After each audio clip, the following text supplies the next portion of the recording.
Good morning, শুভ সকাল। কেমন আছেন সবাই? আপনাদের সাথে আছি আমি কমলিকা, আর চলে এসেছি নতুন আরেকটি ভিডিও নিয়ে। আজকে হচ্ছে বৃহস্পতিবার, আর এখন বাজে সকাল 8:30টার মতন। তো আজকের ভিডিওটা এখান থেকেই শুরু করছি। যেহেতু বৃহস্পতিবার, তাই হচ্ছে কোনো কিছু রান্না করার আগে রান্নাঘরটা খুব ভালো করে পরিষ্কার পরিচ্ছন্ন করি, কারণ আজকের দিনটায় হচ্ছে নিরামিষ খাই। তো আমার ভিডিও যারা সবসময় দেখেন তারা তো জানেন। তো তার জন্য হচ্ছে ঘরদোর কোনো রকমে, মানে বাসি ঘরদোর ঝাড় দিয়েই ঢুকে পড়েছি রান্নাঘরে। ঢুকেই হচ্ছে রান্নাঘরটা পরিষ্কার করে নিচ্ছি। আর বর্ষাকালে রান্নাঘর পরিষ্কার করার ক্ষেত্রে আমি যেটা করি, যেহেতু অনেক বেশি স্যাঁতসেঁতে হয়ে থাকে, তারপর দেখবেন সপ্তাহ যায় না, দুদিন পরিষ্কার করার 2 দিন হবে, অমনি তেল চিটচিটে চিপচিপ করবে, ধরলে মশলার কৌটা টোটা এরকম হয়। তো দেখা যাচ্ছে যে আমি করি কি, একটু লেবুর রস দেই ভিম লিকুইডের ভেতরে।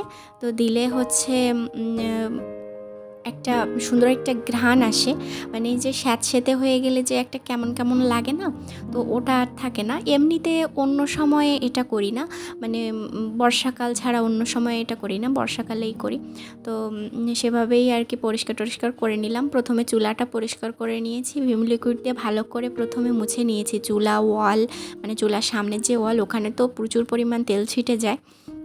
তো ওই জায়গাটা, তো সমস্ত জায়গা প্রথমে ভিম লিকুইড দিয়ে মেজে ঘষে নিচ্ছি, তারপর হচ্ছে একটা কাপড় ভিজিয়ে তাই দিয়ে মুছে নিচ্ছি। তো এভাবে আর কি করে নিচ্ছি। আর এখন হচ্ছে মশলার র্যাকগুলো সব ধুয়ে, হচ্ছে মশলার র্যাকগুলো ওই ভিম লিকুইড আর লেবুর রস মিশিয়ে যেটা লিকুইড করেছিলাম ওটা দিয়েই ধুয়ে এখন মুছে নিচ্ছি শুকনো কাপড় দিয়ে। রোদ্দুরে দিলে ভালো হতো, কিন্তু সেই সময় নেই, সকালের খাবার বানাতে হবে আবার, এজন্য ঝটপট করে নিচ্ছি।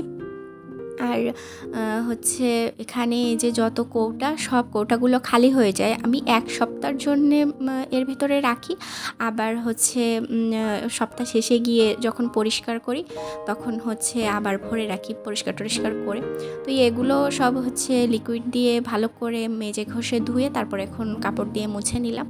তো এখন হচ্ছে এই যে র্যাকগুলো যার যার জায়গায় রেখে দিয়েছি, রেখে এখন জায়গার জিনিসগুলো জায়গায় রেখে দিচ্ছি।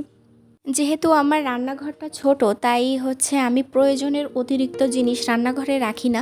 তবে যেটুকু জায়গা মোটামুটি আমার হয়ে যায় আর কি, আমার অসুবিধা হয় না।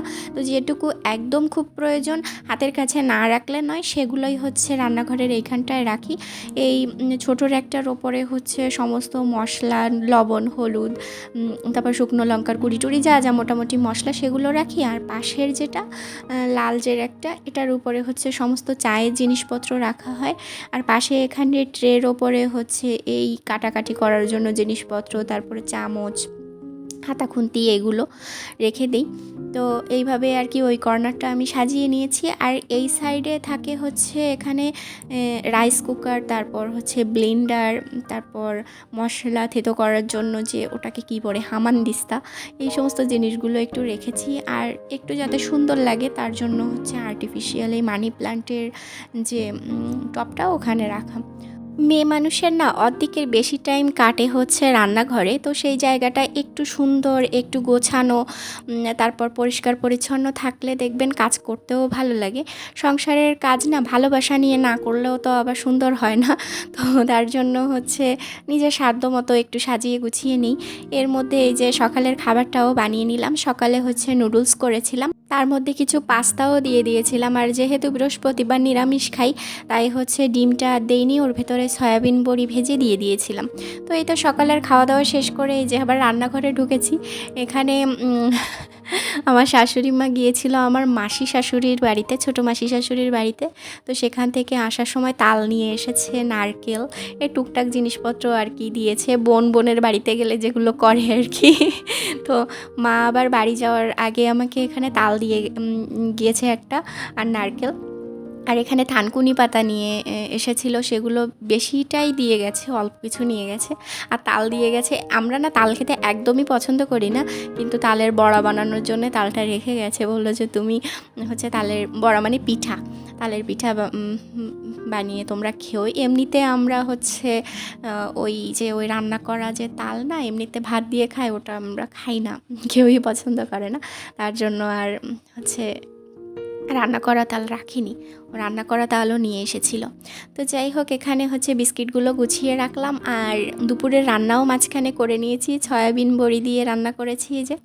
তো এখন হচ্ছে সন্ধ্যা হয়ে গেছে, মাঝখানে আর তেমন কোনো ভিডিও টিডিও করিনি। তো রাত্রের বেলায় কি রান্না করব বুঝতে পারছি না। দুপুরের তরকারি একটু রয়েছে, তারপরে মনে হলো যে ডাঁটা শাকের কিছু পাতা ছিল, এগুলো ভাজি করি। ডাঁটা শাকের পাতা ভাজি করে খেতে এত টেস্টি হয়। এর ভেতরে দিয়েছি হচ্ছে ময়দা বা আটা, যা খুশি দিতে পারেন, আর হচ্ছে শুকনো লঙ্কার গুঁড়ি, লবণ, হলুদ, ব্যাস একটু জলে গুলে আর কিছু কাঁচা লঙ্কা কুচি করে দিয়েছি। জলে গুলে পাতাগুলো চুবিয়ে আর কি এই যে ভেজে নিচ্ছি। তো এই খুবই কুরকুরে হয়, তো গরম ভাতে এত টেস্টি লাগে। তো ভাবলাম যে এই ভাজি করলে মোটামুটি সবার খাওয়া দাওয়া হয়ে যাবে। তো এই তো আমার রান্না বান্না শেষ, আর ভিডিও শেষের দিকে চলে এসেছি। ভিডিও শেষ করবো, সবাই ভালো থাকবে।